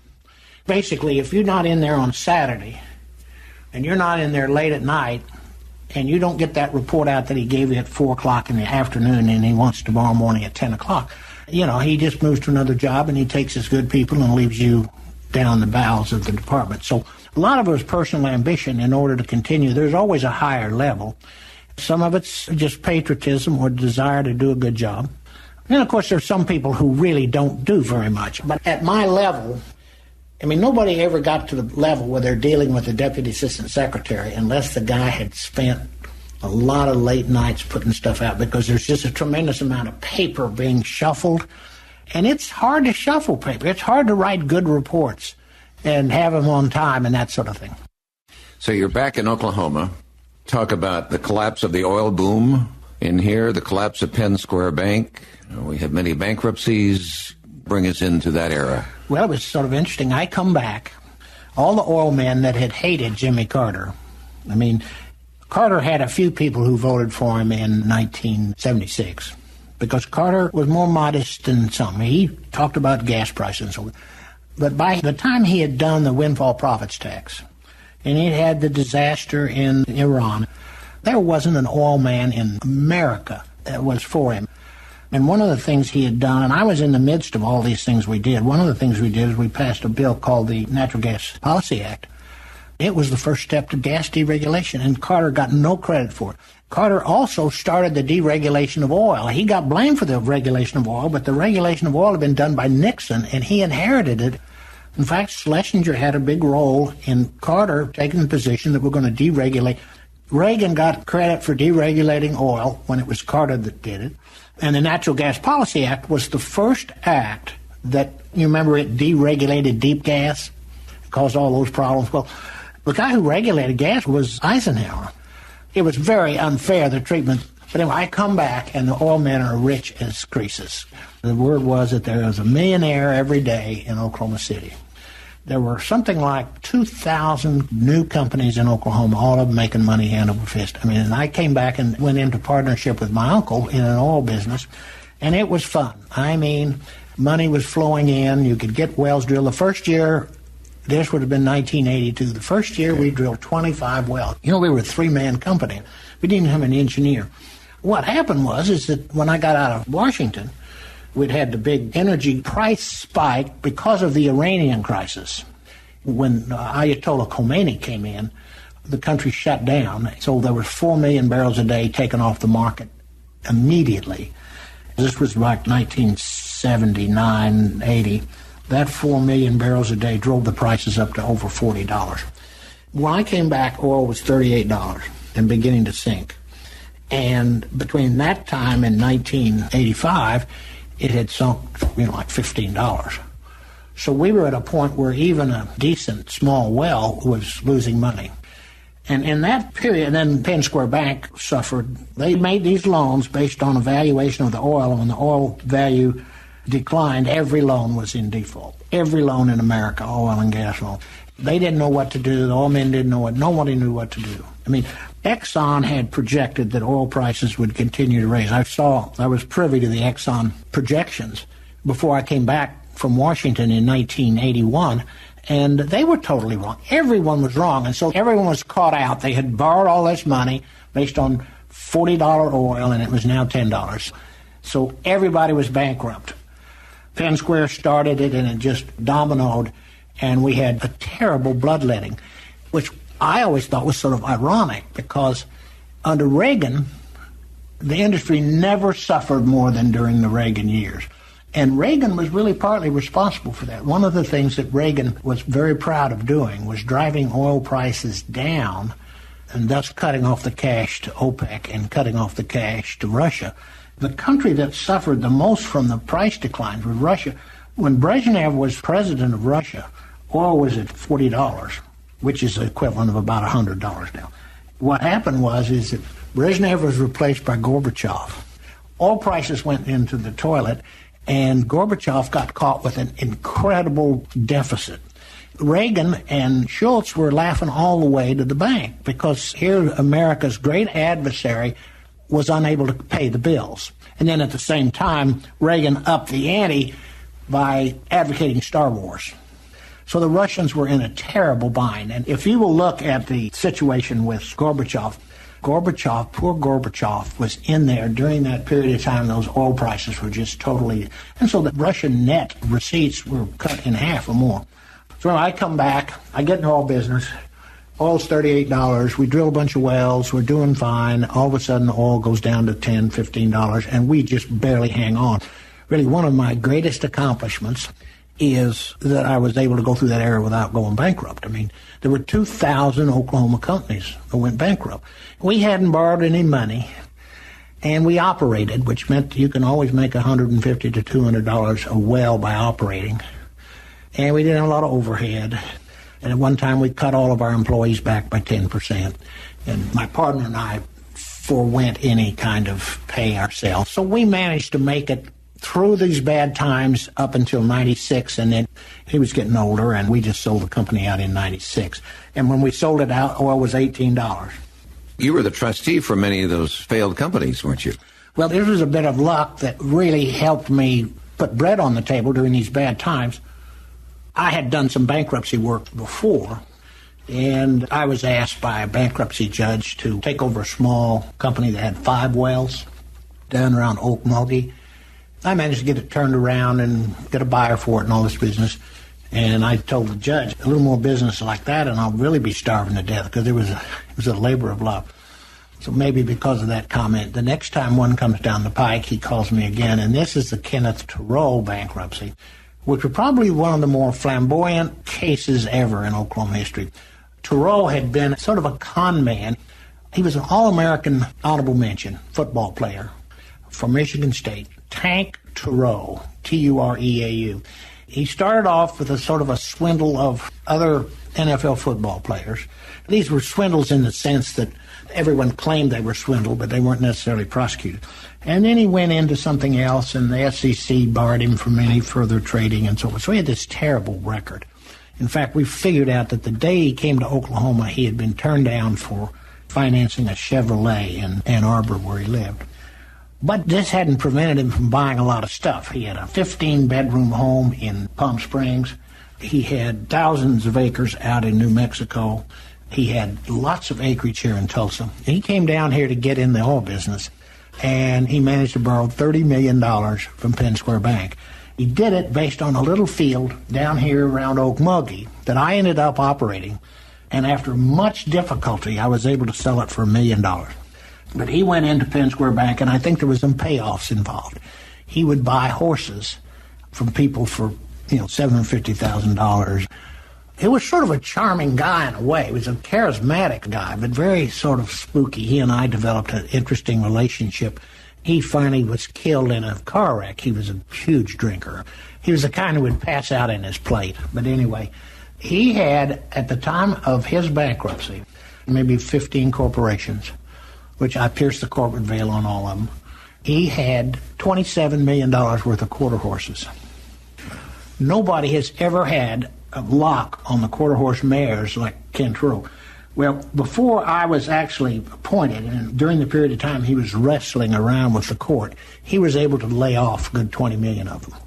Of course, a lot of these were very high dollar. So when I took it over, he had $3 million worth of quarter-horse mares all over the country. And one of my greatest accomplishments was to pick up every one of those horses. Mares you don't keep on your own place. Mares you send out where the stud farms are. So he had no ranch. He just had his horses stationed.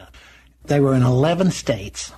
And, of course, I had a great bankruptcy lawyer, Sam Bratton, and also had Gary McDonald, two of the best bankruptcy lawyers in the country right now. Actually, most of them cut their teeth on my cases. But anyway, you show up at a ranch in Montana, and the guy's owed $10,000 for hay by a guy in Tulsa, Oklahoma, and you come up to pick up the horse. It's pretty hard to do that. We got them all picked up, and we had a big auction down in Oklahoma City. We got the Ruidoso Super Select, which is probably the biggest, fanciest quarter-horse sale operation in America. One of the mistakes I made was that I didn't charge admission for this. So many people came. It filled up the biggest sale operation, one of the biggest in America. Filled it up, and a lot of the bidders were out in the hallways. In Oklahoma City? It's down in Oklahoma City, and I've forgotten what this place is called. I had the Brinks guards there. We got about $3 million out of that one night. We would have gotten more, except when we announced our auction, a couple of other people who were bankrupt ran in and conducted auctions the day before. But anyway, I had several auctions for Thoreau. I ended up settling one of the big cases that he had. He had a lot of real estate, was not paid for, and so forth. And I ended up making a 15, 20 cent on the dollar distribution. But, you know, I had to hire a U-Haul to take all of his Picassos and his Rouaults and all his other art up to New York City. We sold it at Sotheby's. I had an auction out here at the fairgrounds, an all-day auction. He had 3 airplanes, one of which had been John Wayne's airplane, and had these expandable rubber tanks that you use when you're bringing drugs in from Mexico. It was just an exotic thing, and he was sort of an exotic kind of guy. And then he got a crony to come in and propose a reorganization. This guy's name was Negrelli. He had a very checkered reputation, and so I made it a point to have somebody in the room when I talked to Negrelli. And he left the room and went right out and had a press conference with the Tulsa Tribune in which he said that he had offered me $50 million or whatever it was, and that I turned it down because I wanted to continue to get fees in the bankruptcy case. Well, what he didn't mention was that there was not cash. These were letters of credit from a bank that was so unknown, I was never able to find anybody who had ever heard of this bank. So he had $50 million worth of letters of credit from, you know, the Kuwaiti First State Bank. I mean, it was the most palpable bit of fraud I've ever seen. Negrelli later showed his colors down in Texas in a couple of big deals. Anyway, so I got rid of Ken Thoreau with pretty good results. In fact, the real crown jewels, we had a huge area of real estate down in Florida, in Jupiter Island, which is one of the wealthy hangouts. Had a big subdivision down there, and I had to sell that and manage it. But he owned 200 acres at the corner of 91st and Memorial. I had to sell that, and I broke that up into pieces and sold that, and I got about $20 million off of that. When it was all over, he had debts of $90 million, I think, and I think we might have gotten $25 million back. That was probably the most interesting case. Where was Ken Thoreau from? He was from Michigan. Did he live in Oklahoma? No. What he did is he'd gotten such a bad reputation. SEC had brought an action against him. He was a larger-than-life character. I'll tell you how he got his gas contract from Phillips. He called Phillips and said, I've got all this gas, and I want to sell it to you. Phillips said, well, you know, we're not that interested. I want to come up. Ken Thoreau had a limousine, one of these white stretch limousines, and he drives it up to Bartlesville, loaded with his aides and so forth. Well, these people in Bartlesville were up there in that office building, and when Ken Thoreau drove, they're all looking out of their windows, and they see this guy get out, and he's got cowboy boots, and he's got long sideburns, very powerful guy. They say, who in this guy? And he had purchased $14 million worth of pipe from New Corp, or maybe $5 million, but it was a huge amount of pipe, and it was all 14-inch pipe. Nobody ships gas through 14-inch pipe unless you're shipping it down from the North Slope or something. But he had all his 14-inch pipes stacked down here in Okmulgee. Of course, he hadn't paid for that either. That was his demonstration. And then, of course, he had a reserve study saying that this field down here by Davis had all this oil and gas. And then he had the $30 million loan. So he was able to turn that around and get this big contract with Phillips. He was one of these kind of guys. When he moved into town, he took an entire floor of the Williams Tower and had all the furniture made, handmade, for him. I had a hard time getting it out of there and selling it. He had a deal down in New Mexico where he and Jimmy Connors were going to have this big tennis club, and at the same time they were going to have the Ruidoso races brought in by television, and he owned all these thousands of acres out there. And all this stuff was bought on credit. He was the most amazing guy. Like I say, when he bought that $30 million, we found out he'd been turned down by a bank in Michigan for a car loan. But it was a showboat thing. He would go to the Super Bowl, he'd fill up the plane with his buddies, and he'd have these girls dressed up like stewardesses. He had all these hangers on. He was sort of the prototypical boom kind of guy. He had his own personal cook, who was a guy he'd picked up in Germany, who was a real smart kid. As they went on, he turned more and more stuff over to this kid. And he owned a big cowboy bar down in Oklahoma City, you know, the kind where they drank the champagne out of the boot. But he did live in Tulsa for a time? Yeah. Well, he lived in so many places, but he had many, many houses in Tulsa. But no, his real residence, he had sort of a ranch, elegant farm up in Ann Arbor. He had this huge house right next to Ivan Lendl's house in Palm Beach. I had an aerial photo of it. I could never go in it because it was exempt. It had 14 bedrooms. It looked like a small college from the air. And then he had some big stuff out in New Mexico. He always would take from Peter to pay Paul, and he was always refinancing and buying. His companies were called Sackett Petroleum. How did you get connected with that case? Appointed by the bankruptcy judge. Did he make any waves in Tulsa? There was an awful lot of newspaper. If you go back, there was a huge amount of newspaper stories because at first they were trying to untangle this web of corporations. One of his tricks was to have like 3 different corporations, and they would all be the same name, but they would be incorporated in different states. So you could never find out what corporation you were dealing with, whether it was the New Mexican corporation or the... Anyway, when that case was over, it took a long time to work out. I then got asked to take over the bankruptcy involving the Republic cases, partly because I'd had this good result in the Thoreau case. I was a successor trust to a fellow by the name of Jones, who had been the original trustee but was old and wasn't in good health, and so I took that case over, and that case took 10 years to wrap up. We should mention, of course, you went back with the Clinton administration, and you were appointed as Deputy Assistant Secretary then for a second time. You did that in 98 and 99. That's correct. Did you decide you'd had enough of that? Is that why? Well, I had finished up all my bankruptcy cases, and I sold my company in 96. Basically, I was on the beach. I hadn't started teaching yet. And I was asked to come back and handle the sale of the Naval Petroleum Reserve, which is one of the things I had run when I'd been up there before. And I said, sure. I went up there, and the government had decided, even though this was a Democratic administration, this was part of Al Gore's Simplifying America, or what was his, he had a project for making America more efficient. Well, one of the ideas was we would get rid of U.S. ownership of the Naval Petroleum Reserve. Now, the Strategic Petroleum Reserve is oil in Texas and Louisiana, put in the ground in salt domes that can be taken out very fast. The Naval Petroleum Reserve is just a big oil field that the U.S. government got involved in back in the 20s that you can't produce very fast from because it's an oil field, but has a lot of oil in it. It really doesn't serve as a strategic reserve because it produces 100,000 barrels a day, and when you need a strategic reserve, you need maybe 3 or 4 million barrels a day.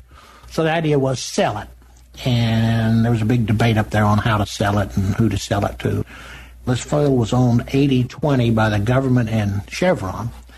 Chevron thought they had the inside track for buying it. I was sitting here in Tulsa, and I saw this bill go through that provided that the Naval Petroleum Reserve was going to be sold in 6 months. Well, you do not sell something that's worth billions of dollars, that's 2,000 oil wells. You don't sell it in 6 months. That would have meant nobody could bid on it except Chevron. And I think I know who the guilty party of that was. He's gone on to political prominence in Texas. But anyway, somebody derailed that. And they got a new bill passed that said we were going to have a year to sell it. Well, of course, that meant that everybody else could get in the act and we could have real competition. So that's when I went up there. So I had the benefit of the new statute. We hired investment bankers. We ended up selling it to Occidental for about $3.5 billion. At that time, everyone was laughing at Occidental. I used to not tell this, but I do now. Left $1 billion on the table. We had Occidental petrified they were going to get this field. I mean, we were going through this best and final, and we were down in Houston on the phone. I had an armed guard at the door to give it sort of the pizzazz. We had a special security phone so we could talk to Washington. We had to go to the CIA, get this special phone. We called it the bat phone. Anyway, we ended up getting this $3.5 billion from Occidental, and we were absolutely thrilled. You know, there's a guy here in town by the name of Henschel, Dave Henschel. Mm-hmm. I remember seeing Dave Henschel, and he was, what I thought, a little bit shamefaced about this because everybody in the industry was laughing up their sleeve at Occidental. Now, I always thought Occidental knew more about the field than anybody else, but our projection showed oil at $30. Oil at that time was $19 a barrel. Our projection showed it moving very slowly up to $30 to $35 a barrel. And that's Exxon's projections. We spent $15 million on experts. Well, you know what happened? It wasn't any time at all. Oil was $50. And now it's $110. So Occidental has made out like a huge bandit. And the guy that made the deal, who was so desperate to make this deal, and we didn't know why he has become the president of the company. He believed in this damn field. And the result is that what looked like an absolute steal at the time for the federal government, now you look back at it and you say, well, you know, why did we sell it for $3.5 billion? But at that time, I made the call to Shell or Chevron and gave them a best and final. You know, you call them and you say, okay, we've got the first round of bids. Now we're going to go for a best and final. They wouldn't raise their bid a penny and basically slammed the phone down on me. But Occidental could not know. There was some dumb luck here, wasn't there? There's luck, yeah. Right. The optimists have made out like bandits in this business. I mean, when you figure that you could have bought any field in America and paid 10 times its value in the 60s, 70s, 80s, and 90s and still made money. Anyway, so they made money. And I was very glad to see them do it because they were the only ones who came through and really gave us... See, the appraisal on it was about $2.5 billion. So they gave us $1 billion more than our best appraisal. Dave Henschel, what was his position at Occidental at the time? He may have been president of the Canadian branch, but he was involved in it. In the purchase of it. Yeah, he was involved. And yeah. The president of Occidental is an Iranian by the name of Irani. And this second in command was probably also either an Iranian or a Canadian, but Henschel was in the top tier of executives. About family and your children, you have a famous child, Heather Langenkamp. Yeah. Talk about her because she's best known for a role as Nancy Thompson from A Nightmare on Elm Street films, served as executive producer, narrator of the documentary Never Sleep Again, The Elm Street Legacy. Did it ever dawn on you as she was growing up that she would be this accomplished? Well, I knew she would be something fantastic because she was such a bright, energetic child. Of my children, she was the fastest out of the gate. She was hardworking, hard driving. She's a pretty good little athlete. She played tennis. She and I played in a bunch of tournaments. She was always at her best when she was challenged, and she was accepted to Harvard and Stanford, and, you know, she was a first-class student. In fact, she was at the National Cathedral School in Washington when I was up there in the Department of Energy. That's the school where all the senators' kids go. So she had all these really interesting young girls that were with her. In fact, one of her closest friends, the only one that really outdid her, Heather won a lot of prizes, but the one that outdid her and is now quite well known is Elizabeth Rice, who's now the ambassador to the United Nations, and she's Heather's age.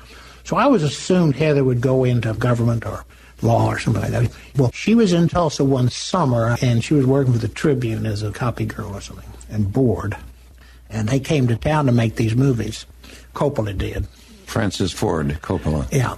So anyway, she goes out to try out.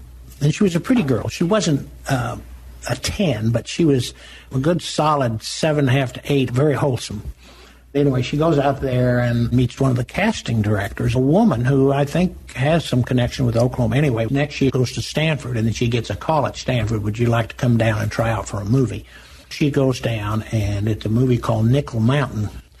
It's never made anything other than HBO, but it's played a lot. It's a pretty good movie, but it never quite made the theaters. She had the lead in that, and based on that, she was asked to do the Nightmare series. And then based on Nightmare, she did another series and some specials. And all the time that she was doing this, she was flying back and forth to Stanford to go through Stanford. So she eventually graduated from Stanford, and she's married a fellow who has a company, or she and this fellow have a company called FX Studios. And they do everything from makeup to pretty good-sized special effects, like monsters and this sort of thing. Her husband is an artist. All these things you see, these monsters, all have to be sculpted. First they're sculpted out of clay, then they're converted into plastic, and then you have to have somebody get inside of them and operate them. They're in that business. They did some pretty important work in Tom Cruise's Mission Impossible. So that's the kind of stuff she does. And every once in a while she gets asked to have a part in a series or something. But now she's 43, 44, so she's out of the ingenue era and now in the middle-class woman. So the movie that Francis Ford Coppola was producing here in Tulsa, what was the name of that movie? I think that was Rumblefish. Outsiders? Outsiders. Yeah, in fact, I think she was in the movie, but I think it got cut. And if you're in a movie, unless you have a speaking line, you can't get a SAG card. You have to have a speaking line to get a SAG card. And I have a funny story there. You know, she got this role, and she went to get her SAG card. They said, what name do you want to act under? And she said, well, Heather Langenkamp. And the guy said, well, let me look and see if that's taken. You had three other children? The next one is a boy. His claim to fame was he became very proficient in Chinese, and he went over to Taiwan and married a Taiwanese girl. He has spent his life in Asia. He's now in Auckland, running a small company he set up in Auckland. But his most unusual event was when he was going to a language school over in Taiwan. He and a friend, and this was way back when China was locked up tight as a drum, decided that they would try to go across China without permission. They put together mountain bikes and talked their way across the border on the assumption that they were just going to ride around Guilin and come right back out. Once the guy let them across the border in Guilin, they took off on their bikes, and they went all the way to Kathmandu. Over 3,000 miles, and of course they were illegal the whole time. It gave me an interesting perspective of the Chinese, because in a way the Chinese are much more civilized than some people give them credit for. They would periodically get arrested, and generally when they got arrested, they would tell them, just head on out, let's just get out of my town tomorrow. And then lots of times they were wined and dined by the mayor of these towns, because the Chinese have been relocating the Han Chinese. These are the basic Chinese. All through Tibet and western China, they keep moving the Han Chinese in, trying to repopulate the area with Hans. So they'd go through these western villages, and of course they spoke Mandarin. One time the mayor invited them to dinner because it had been so long since he'd been able to speak Mandarin to someone. And that happened to them several times. So anyway, he went all the way to Kathmandu. Then he became an investment banker over there in Hong Kong. He went through 2 or 3 different companies. His name? His name is Matthew. Okay. Matthew Langenkamp. Matthew went to George Washington, and it was Phi Beta Kappa there, which I thought was great. He's got 2 children. His younger brother is named Dan. Daniel went to Columbia. He got out and joined the Peace Corps and went to Hungary, taught English. He got out of there, and then he went to work for Reuters for a while. Then he went back and got an international relations degree from Tufts, and then joined the State Department and married a girl who was in his class at the State Department. He's 40. He's been to Afghanistan, where he got a medal. He slept on the ground and traveled around. The name of the game is to sit on your flak jacket, because when you drive over one of those IEDs, they come up through the bottom. He had this tour in Vietnam, Afghanistan, Iraq, and Uganda. With the State Department. He's a Foreign Service officer. Now he's on the Turkey desk. His wife is on the NATO desk. And then your last one. His last one is Lucy. Daniel and Matt both graduated from Booker T. Washington. That was the formative years for them, and I'm very fond of Booker T. Washington. I think it was a great school. And Lucinda, she ended up going to school in Washington like my first daughter did because I was back there at that time. She is now a nurse practitioner, and she is a pretty good artist. She has a statue that's in front of the Fine Arts Building in Vanderbilt that she sculpted. She's a pretty good actress. She had the lead in a summer stock in Massachusetts last summer in Shakespeare's As You Like It. And she studied art in Tibet for a year and came back with a couple of Tibetan-style paintings, which were amazing. Then she went through nursing school and got a master's in nursing, and now she's running a clinic in Brooklyn. You know, they're now moving those nurse practitioners into line as doctors. The last time I went to a doctor, they steered me to a nurse practitioner. Only here in Oklahoma, they don't call them nurse practitioners. They call them physician's assistants. But basically, they're permitted to write prescriptions. It's a pretty eclectic family, and we point out that you're married today to your wife, Sandra. You've been married for how many years? Well, since 95 or something like that.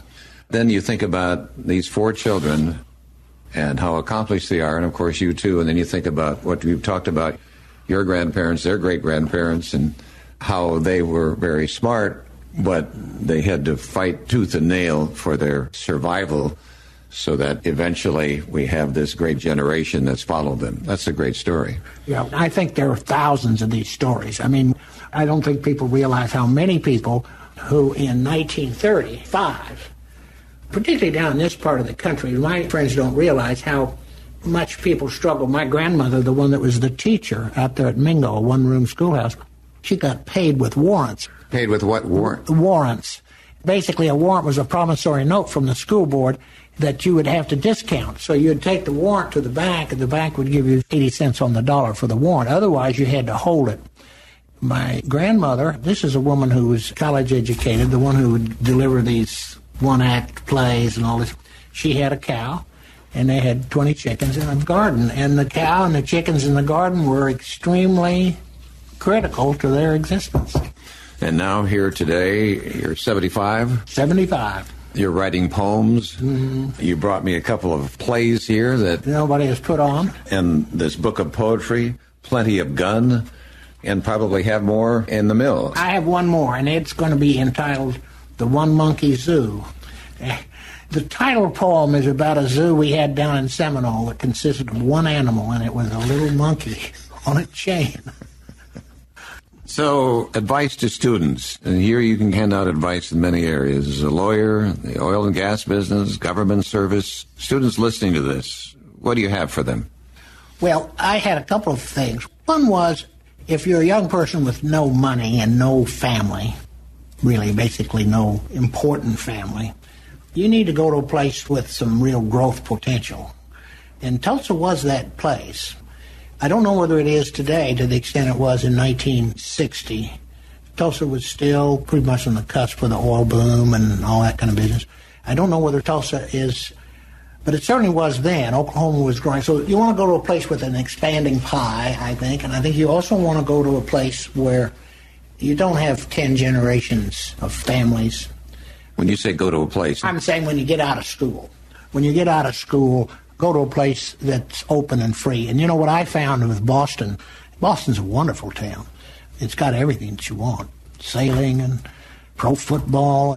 Boston had layers upon layers upon layers. I mean, you had the Cabots and the Lodges and the next generation and the next generation and then the Italians and then the Irish. I mean, for a person to go in there, it was like getting in the bottom of a 20-layer cake. Whereas in Oklahoma, everything was, in Tulsa, very democratic. Nobody went back any further than my grandfathers. My 2 grandfathers came in about 1911. Before that, it was Indians. I think going to a place that's open and free, California is a classic example of that. All my friends that went to Stanford, they made money quite easily because California was, particularly during the years from, say, 60 to 90, it was such a wide open place. That's one thing. The other thing is there's a real advantage, I think, to going small rather than large. It depends a little bit on how able you are, but it's the big frog in the little puddle. I used to tell my law students, particularly the ones that weren't absolutely law review type, because the law review guy can immediately go out and get a job, actually in Dallas if he wants to. Tulsa, Dallas, Oklahoma City. But if you're sort of in the middle of the class, give some consideration to going back to your hometown. Go back to some place like Muskogee, run for county attorney, and you get elected eventually because they need one, and run for the state senate, go buy some land, raise some cows, get on the bank board, and so forth. That life is a pretty good life, and a lot of these guys have done quite well by going small rather than going big if they can talk their wife into it, and that's usually the problem. Usually she has no interest in being that far from Utica Square, That's the problem. The other thing I would say is that people are the most important thing, and never miss a chance to make a friend. That means doing things for people where you don't expect any immediate payback. Because, it's a long life, and there's no reason to make an enemy if you can make a friend. I mean, like my government position, the political connection meant absolutely nothing. But this friend of mine was a Tulsa Central guy who knew me and was a good friend, basically called me up and set me up with this guy, and it really changed my life. It cost me a lot of money because it wasn't a particularly lucrative thing to go to Washington, but it totally changed my life, and it was a good friend that did that. His name? His name was Arch Edwards. He was a wonderful student. He was another one of these 4 and 4. He took the Princeton scholarship. Actually, he got scholarships to Harvard, Yale, Princeton, and Tulane. But anyway, he went up to Princeton, and he was a Phi Beta Kappa at Princeton, and then he went up to the Harvard Business School, and he was a Baker Scholar. Baker Scholar is the top. And then he went to work for McKinsey & Company, which, if you're a business school guy, that's sort of the highest level. He had tried to recruit me for McKinsey & Company one time, and I had said I wasn't interested in business consulting. So friends are really important. I mean, they really are. And in order to have a friend, you have to be a friend. That means you have to do things for people just because you like them. Mm-hmm. And if nothing ever comes of it, fine. It's just the way it is. I've got a lot of people that I've tried to do things for that they may not even know you exist. But anyway, that's one thing. And then the other thing is, of course, when you get old, your family is so much more important, When you get to be 75 and you go to the class reunion, everyone's asking you how many grandchildren you have. At the 15th reunion, they're all asking you if you're a partner and how many second homes you have. I went to my 50th at Stanford reunion. It was sort of a sad thing. I don't know whether I'll ever do it again because there are a handful of people who are in pretty fair shape, but then there are a handful of people who are just basket cases. So I think that may be the last reunion I go to. We're just too sad. To see what old age has done. Oh, yeah. You'd have a friend who was really sharp, and you talk to him, and you realize that there's nothing there. People begin to deteriorate mentally, probably at age 70, and this one friend that I just mentioned, who was one of the more brilliant people that I've ever done business with, he now has Alzheimer's. He can't get out of the house. But one can be 75, and look how you are. Yeah. You're fortunate, you're blessed to so far have it all with you. You've done so many things. How would you like to be remembered when people look back on your life? Well, one of the things I'm sort of proud of is that I don't think I ever did something that was unethical. And I was raised, I don't know what it was, but Scottish, German, whatever it was. No one ever talked about cutting corners. I'm sure they were no better than anybody else, but no one ever talked about cheating on taxes and all this kind of business. And I had all those bankruptcy cases, and the temptation in those bankruptcy cases was just huge. So many of these people either got tempted to do things they shouldn't and didn't get away with it, or they got tempted to do things they shouldn't do and did get away with it. One of my wife's friends was talk about these bankruptcy trustees getting all this money and inside deals and so forth. And he said, well, Dobie did that, didn't he? And my wife said, of course he didn't do that. So I look back at 50 years of practicing law and so forth, and, I took all kinds of cases. I don't have anything I'm really ashamed of. And so ethically, I feel good about that. The chance of making money by treading the line pretty close is pretty easy. And I never did that. And I'm proud of that. And, of course, I have all sorts of little things you're proud of, like your athletic prowess when you were a kid and all that kind of business. Some of those things. My family I'm proud of. Yeah. And, the fact is you're not going to be remembered. I mean, you just might as well forget it. Walt Helmrich, as much as he did for Tulsa, and he really has been a great Tulsa citizen, how long will Walt Helmrich be remembered, except by his family? We should point out here, since this will be heard years later, Walt Helmrich, 88 years old, just died 2 days ago. His funeral will be tomorrow, as a matter of fact. contributed largely to our community in major ways. The Helmrich name will still be there because it is on buildings, it is in museums and that type of thing, but beyond that... Yeah, and of course he has a lovely wife who will perpetuate it for a while, and he has a bunch of kids, and he has a business and so on. Right. But Walt Helmrich would probably be about as good an example of anyone in town as someone who will be remembered. I mean, he has a name on a corporation, but by and large it's pretty ephemeral. Anyone who really wants to be remembered for a long time is probably putting his eggs in the wrong basket. All right. Well, you've done a great job, and you've been a great storyteller. I want to thank you for giving us this time. Very interesting. Students will be interested in it. General public will be. No question about it. Your story now can be preserved in this oral history fashion. Well, I've never been accused of being anything other than garrulous. And this is sort of dream come true for someone to come in and tape record a long description of your own life. I mean, you don't really have that much opportunity to talk about your own life. And to be able to do so is wonderful. And I just think of all the wonderful stories I didn't get a chance to tell. In fact, my friends, I always say, do you want to hear the greatest sports story in the history of America? And they say, of course, yes. And I say, well, I was a little boy down in Seminole, and I played on the B team. And if you scored a lot of points on the B game, the coach would let you suit up for the A game. Now, you didn't have a warm-up. They didn't even let you shoot before the game. You just sat there. So I didn't shoot before the game, and I didn't have a warm-up, and I sat there, and I remember the gym was just as cold as it could be. Seminole playing Bristow in February. Gym was drafty, and I was cold. My sweaty uniform had cooled off, and I sat there the whole game. Never got in, didn't shoot at the halftime, so I was just totally... And with about 20 seconds to go, this coach, his name was Don Slagle. I always loved this guy. Don Slagle never knew anybody's name. He called all the Indians on the team chief, and everybody else was hey you, and we were about half Indians down there. So he points to me, he said, you, get in there, and I remember exactly who he sent me in for, a guy by the name of Hamid Atayu, who must have been Middle Eastern, Arabic name in Seminole, later killed in an oil field accident. But anyway, I went in for Hamid Atayu, and I looked up at the clock, and the clock was one of these clocks that when it was a minute to go, it turned green, and when it was 10 seconds to go, it turned red. So I ran out on the floor. We were doing a man-to-man, and I started trying to guard my man. I hadn't been in the game 15 seconds, and the clock turned red, meaning we had less than 10 seconds. So I decided to run for the ball, and the guy who was dribbling the ball took his eye off of me. I took the ball on a full run, and realizing I didn't have very much time, I dribbled across the center line of the court and let fly with the first shot I'd shot in about 2 hours. Of course, it swished. Was the score tied when you came in, or was it a point behind? Or? We were a point behind. As a matter of fact, I was allegedly fouled.